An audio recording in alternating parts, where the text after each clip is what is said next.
Welcome to Trending in Education. This is Mike Palmer.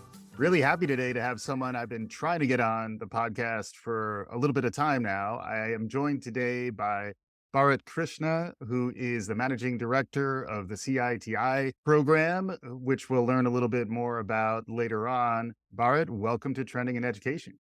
Well, I'm glad to be here, Michael. I'm looking forward to this conversation. You and I go back a few years, and I think this is going to be quite an interesting chat. I'm a very avid listener of your podcast, so happy to be on the show. Awesome. I guess the pressure is on and it's also off. If we don't have rapport by now, it's probably not Right. going to magically appear. We always start by asking guests for their origin story. How did you get to this point in your professional life? Can you catch us up on how you got to this point in your career?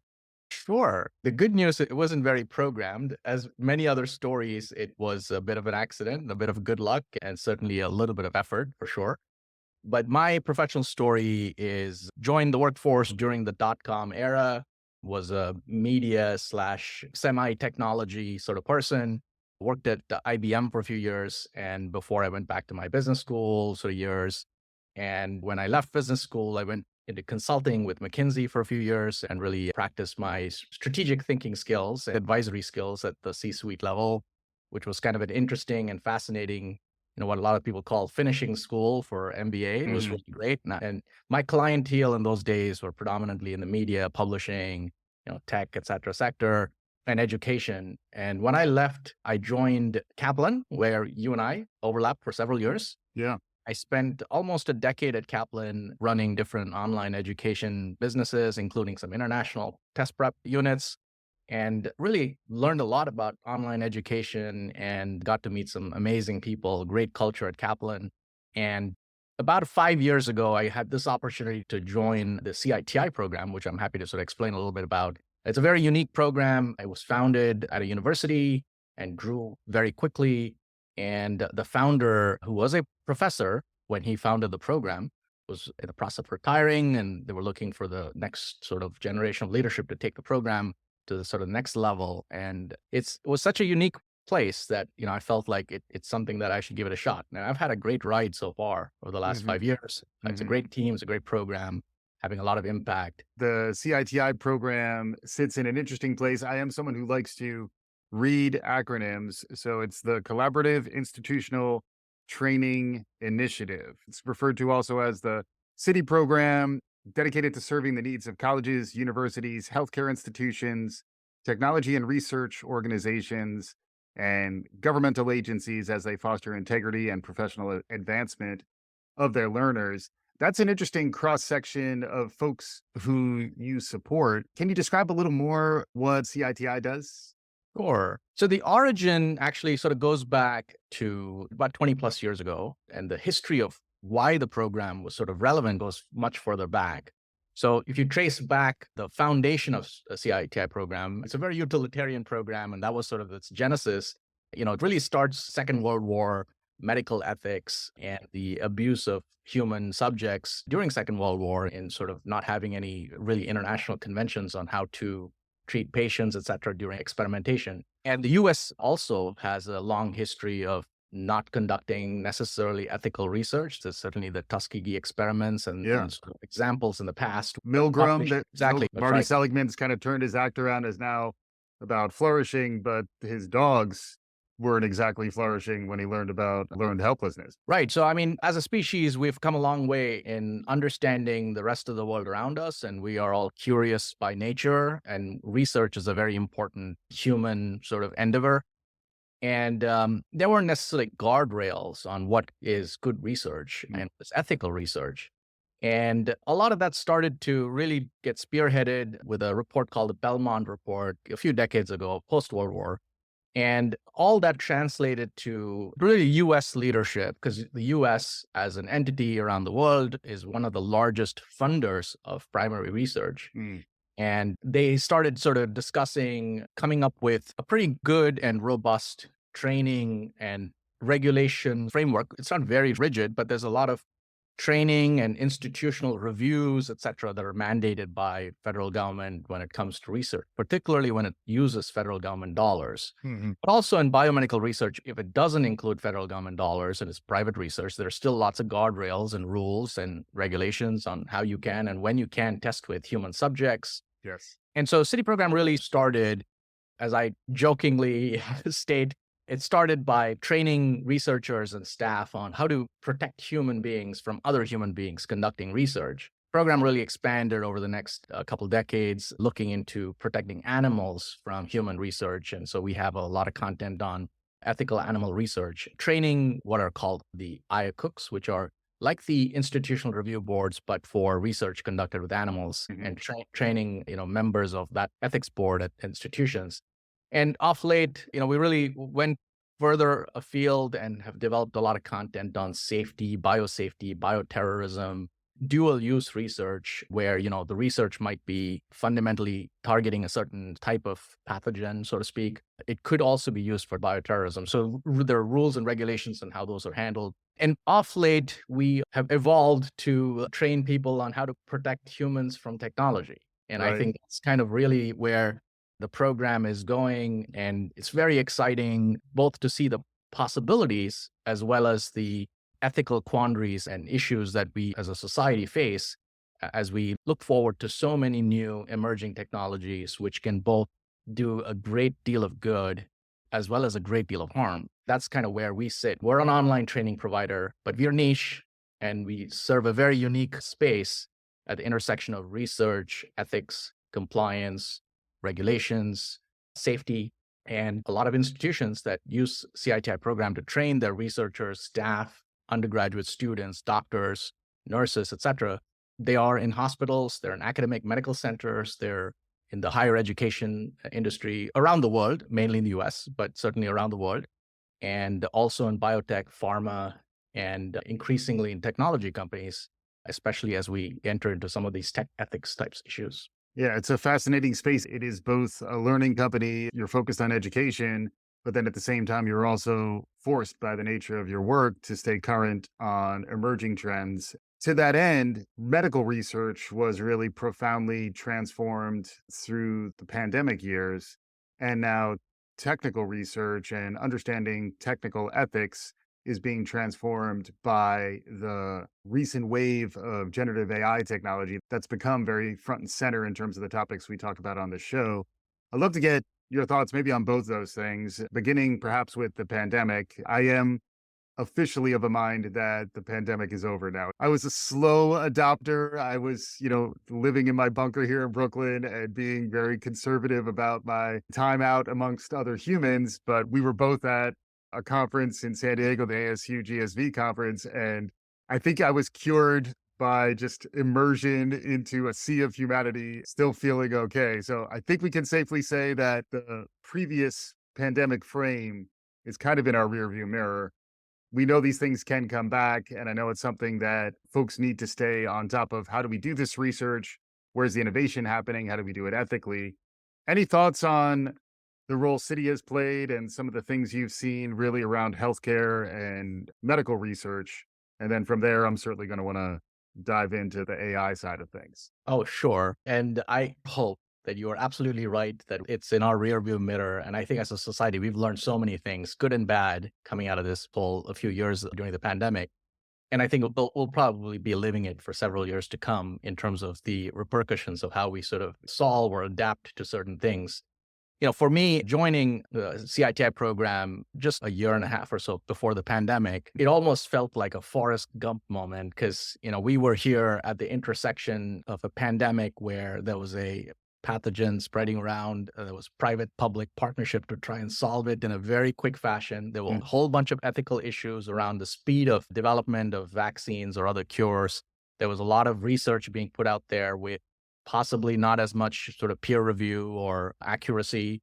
There were lots of medical claims. There was a lot of fraud. There was a lot of social media sort of frenzy Yeah. around cures, et cetera, et cetera. We stuck to our approach. We're not conducting research ourselves. We are here in a sort of a meta framework. We help research institutions, be it in sponsored research in private entities or with publicly funded research, We're here to share best practices. We're here to agnostically help institutions stay out of the headlines when it comes to medical, malpractice or bad research. And there are many of those stories that come out, and sometimes they come attached to multi-million dollar fines and, loss of reputation and destroyed careers. We're here to, look at the long range view. And that's exactly what we did during the pandemic. Our team was excellent. They buckled down. And, first of all, we were thankfully already semi-remote. And so we could go remote relatively quickly. We partnered with the American Association of Medical Colleges, AAMC, and we generated relatively quickly a COVID training program for colleges and universities, how to reopen campuses. And being, collaborative, institutional, being part of our acronym here, CITI Program was founded by experts from multiple institutions collaborating on creating content. So we don't sit in a bubble creating content. We have most of our member institutions have excellent experts, and we provide a platform and a editorial process. And we run like an academic journal. So we have a peer review process as well. So we have, hundreds of folks and experts from around the country who are very willing to help CITI program because it's a way in which they can give back to the rest of their community of peer institutions. So we had several universities, hospitals, big name entities with contributing authors who came, and we actually developed a series of content on how to participate in vaccine research, how to reopen campuses, how to redesign labs such that you could have social distancing, et cetera. We did sort of pivot very quickly and provided a totally free content for our subscriber base related to the pandemic and, help in whatever way we could. We had hundreds of thousands of learners who actually trained with CITI Program on some of the pandemic related content. And we were really serving that purpose of sharing content from one institution to another and our peer group that we have in our subscriber base. Yeah. So that was great. But stepping back from the pandemic, I think, it really made us realize how important our role is in making sure research is ethical and that taxpayer dollars aren't wasted on federally funded research, and that sponsored research can stand behind the results that it often publishes. And we play, I think, CITI program and our volunteers and our author networks and our peer review networks, subscribing institutions, they all play a big part in making sure we as a community train our institutional review board members, train the peers, train our faculty, staff, students who are engaged in research, such that we all follow some basic guidelines as well as good guardrails on what constitutes good research. And I think that pandemic really was a wake-up call for the research industry and for CITI program and the role that we play, in all this. The power of online learning certainly was put front and center in the early days of the pandemic. CITI program, citiprogram.org is the website if folks do want to check out what's going on there. You can see a lot of what Bharat is talking about. Social media and in the media writ large, there were a lot of problems around misinformation, and there are a lot of fact-checking organizations and groups that have emerged to kind of validate and steer clear of some of the dangers of all that. You and team are fulfilling a similar mission when it comes to the research infrastructure. That's really getting through the pandemic phase, lots of lessons learned there. The next phase that we're in now, it's like, out of the frying pan into the fire, out of the pandemic into the AI renaissance that really has kicked off last November with the launch of ChatGPT 3. This is a place where technical ethics, in addition to medical ethics, is something that is becoming much more front of mind for a lot of us. So much so that there was an important letter that was issued recently requesting a moratorium on the development of generative AI tools. It's a bit of an arms race now amongst all the different big technology firms to have their own large language model that is out there in the world around us. As someone who's trying to make sure there's ethical research being done about this, that there's some thoughtful design around protecting humans and understanding how to advance science and research while also protecting humanity. It's a pretty heady set of mission statements there for us to navigate. But I'd be curious, sitting where you do at CITI, how are you thinking about the large language models? I know you and I have even chatted about it. It is something that is certainly captivating all of our imaginations, but how do we roll this stuff out safely? How do we build the right guardrails around this? Because the stakes are increasingly high. Yeah, I mean, talk about a problem to have, right? I mean, the weight on the society's shoulders has just sort of expanded quite a bit. And there's so many implications, and we won't sort of touch on all of them for sure. And I think CITI program certainly can't solve and be sort of front and center for all of that. We want to stay focused on where we are probably best suited as both an institution with a subscriber base and a learner following where we can have impact, as well as where our experts have the expertise, where we can enable that best practice sharing or guardrail formation. I mean, we are certainly as a society very much in the guardrail formation phase. And I think in many ways, we don't even know where the guardrails need to be or where the boundaries might be exploited. But it's really fascinating. It's a great question, Mike. We'll probably discuss this over several conversations as it evolves. This is going to evolve over the next several years. I think AI has brought so many new possibilities and challenges all at once that I think we are going to be grappling with it for a while. On the higher ed side and generally online education side, certainly there's a whole thing around integrity of the student itself and, what they submit, Mhm. originality work, because we train researchers, on plagiarism and Mm, responsible research. And, when you publish a paper, are you being original? Is your data reproducible? Are your mm, results accurate? mm, Can some peer reviewer test them? Those are some basics on research that we train our researchers on. With this whole AI, generative AI landscape, we are now tiptoeing into academic integrity issues, which we typically, in the past didn't play a whole bunch of role in, but, we mhm, are starting to get into that area and talking to experts and trying to understand. Some of the institutions are banning it on their campuses. Other institutions are embracing it and trying to mhm. figure out ways around it. So which model is better for us? And, I don't know if ignoring the word processor or the calculator when it first came out would have been the right sort of way to go. Yeah.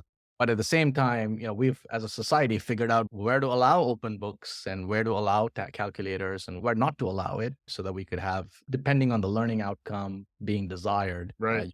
different sort of guidelines. It's an interesting contrast to the pandemic where the public health issues were trumping everything. And even though there's been, give and take around policies, it was pretty clear that there was a path to ensuring the health and safety of people. Whereas now, your point about guardrails is a good one where what is the right set of practices? Like it's difficult to really coalesce around best practices when it's such a moving target. Right. And, I did have the luck of listening into Sam Altman's brief speech at ASU when we were there together. And he made a point that certainly there are two camps. There's a camp that says, let's not put generative AI in front of people. Let's make sure it's right. Like everything is perfect before. And you've sorted out all the different criteria of where it could go wrong. So you have all the guardrails in place and it's going to, get all your insurance policies in place before you turn on the switch. Yeah. And then there's his view, which is, no, that we may not even know what the policies are unless we turn it on. And I think we need to Mm, turn it on in a relatively safe manner where there's appropriate disclosures. And we need to let people push the boundaries so that we actually know where the boundaries are that might cause us problems. So I do think that the whole of humanity might be in the beta test mode for generative AI. It's showing up in so many different spaces. It's showing up in originality of published work, publishers of online journals. So just to give you a couple of examples of things that are sort of under debate, if you co-author a scientific paper and you submit it for publication, can you list a generative AI as a co-author? right. Right? These are kinds of the questions, and I do think different journals are taking different approaches to them. And a lot of these issues are months and weeks old. They're not, years old. Right. So it's going to be interesting. Yeah, and then at the same time, the technology will continue to evolve. So even if we establish the right best practices about, ChatGPT 3, by the time those are really solid, we'll be on ChatGPT 6, and there'll be new ethical ramifications about the use of all this stuff. And it is a bit of a double edge, which I imagine you understand very well in your role, where on the one hand, we want to continue to move science forward. But at the Sure. same time, we want to do so in a way that is measured and informed and is adopting the practices that you're talking about.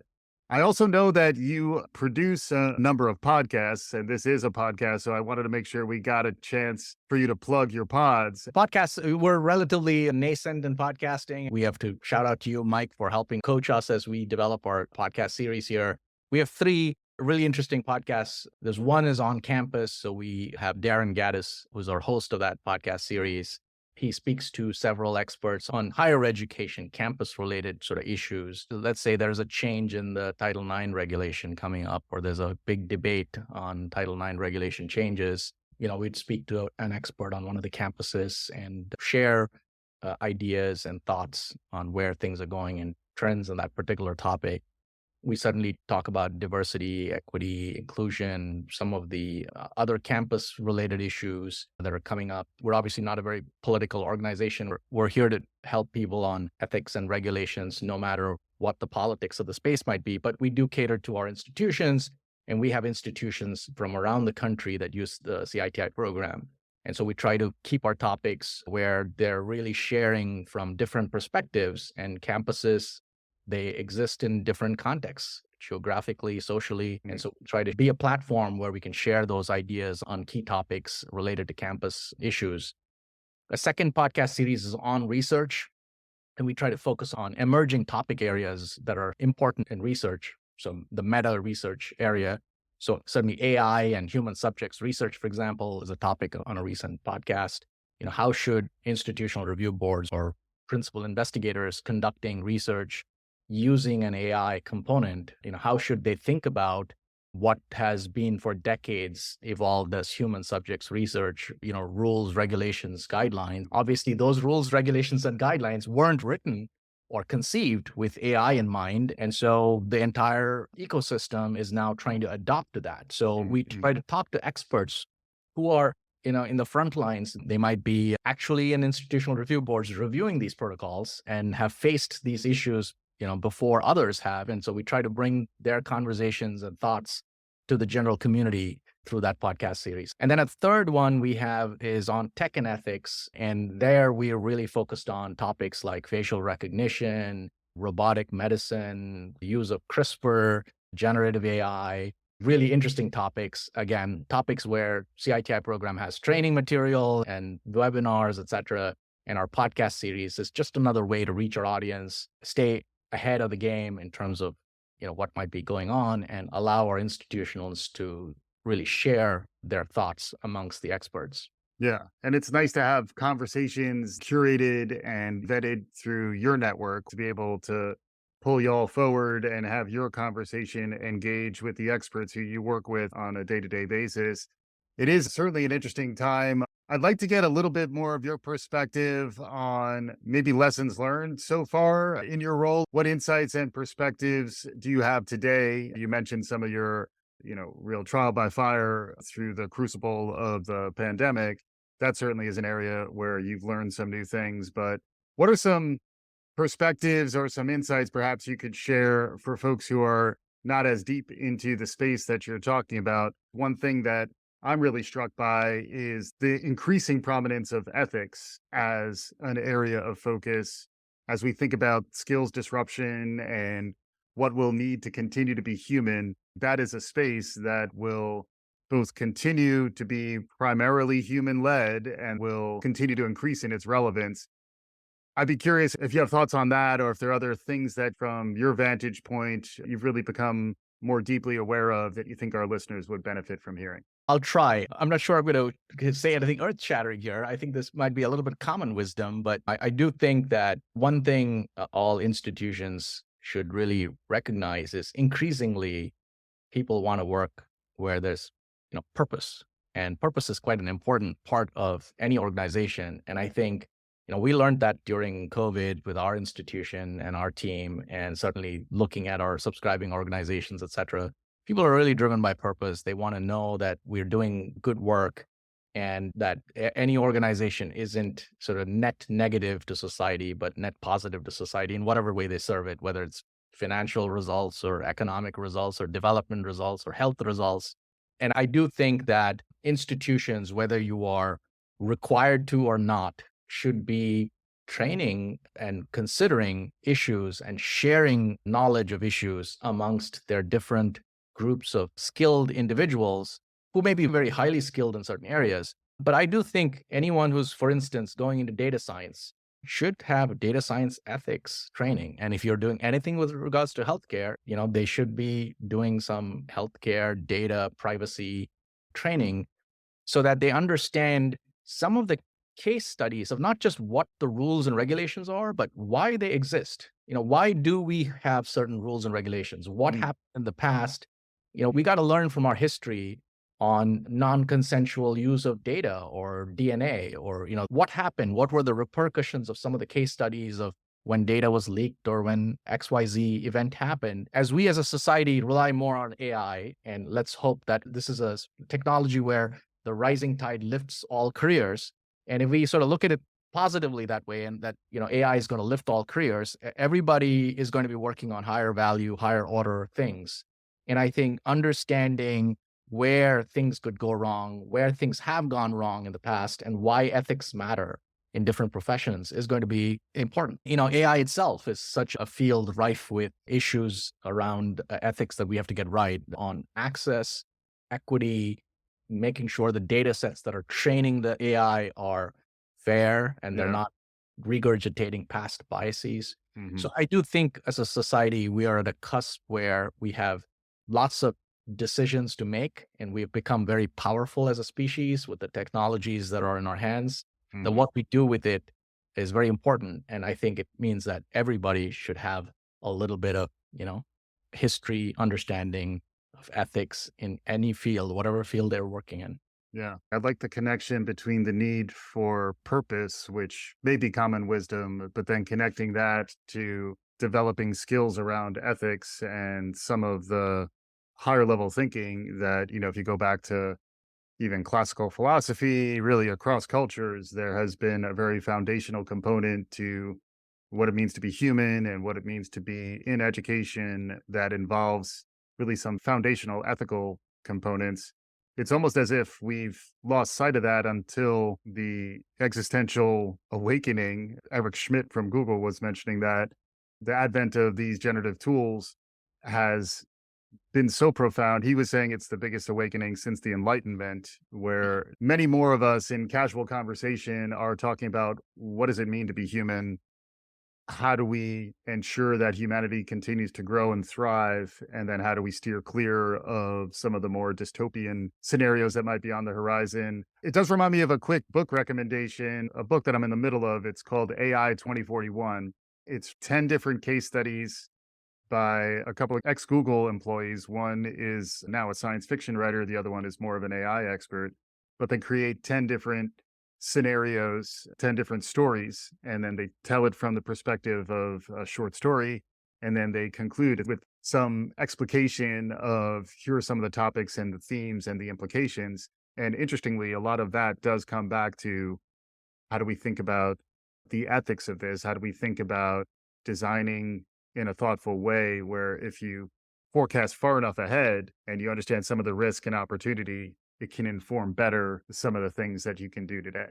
That sounds fascinating. But I do want to go back and connect to one point that you made a little earlier, which is finding a balance, being in responsible research training and good clinical practice training, et cetera. We certainly don't want to ignore the fact that speed matters in innovation. We want to make sure that science does progress as much as we could all sort of sit back and think AI is going to cause a giant episode of Black Mirror. It's got an incredible power to solve Hmm. diseases and, Hmm. things that we probably didn't consider or contemplate that we would be able to solve Right. or within reach, hopefully. And we don't want to sort of lose track of that. So I do think we need to find, as a society, we got to find the balance between the speed of innovation, and federally funded research in the US has really helped this country become one of the top research producers in the world. And I think there's a lot of anxiety as well with falling behind and making sure research is well funded and that research produces output. Yeah. That's an important balancing act between the need for speed, innovation, putting products out in market, getting research out there, while being careful not to put something too early, too fast, too dangerous. And I think that's a balance we've got to learn to strike, in more complex ways going forward. It reminds me both of the success of Operation Warp Speed in response to the pandemic, and then building on the AI innovation component as it relates to healthcare, the breakthroughs in protein folding that really have been driven by the research apparatus. Nobody wants to be betting don't pass at the craps table. We're all rooting for the little bit of upside, hopefully, although a little bit of measured concern here where appropriate. It's been an amazing conversation so far, Bharat. We're getting closer to our conclusion. You're someone who, ever since I've known you, you've always been somewhat thoughtful about what's on the horizon. I remember you talking to me about robotics education when your kids were younger. So, as a parent, are there any thoughts you have more from a personal level where the world is heading? Any trends you're noticing? Any things you think our listeners would benefit from hearing? I think the parent podcast is its own episode, but there I'm as much a student as I am a teacher, and I think certainly that's an area where shout out to all the parents out there going through the pandemic and seeing their kids evolve from there and build resilience, etc. I think again that's also been quite a learning curve for a lot of parents, and we've certainly been there in that part of that journey. I think with all the AI and generative AI, and we as a society tend to think that, hey, look, we're at this juncture where this is fire. This is like bigger than fire, and this is bigger than the wheel, Yeah, etc. yeah. But I'm of the mindset that there's actually bigger things that are down the road.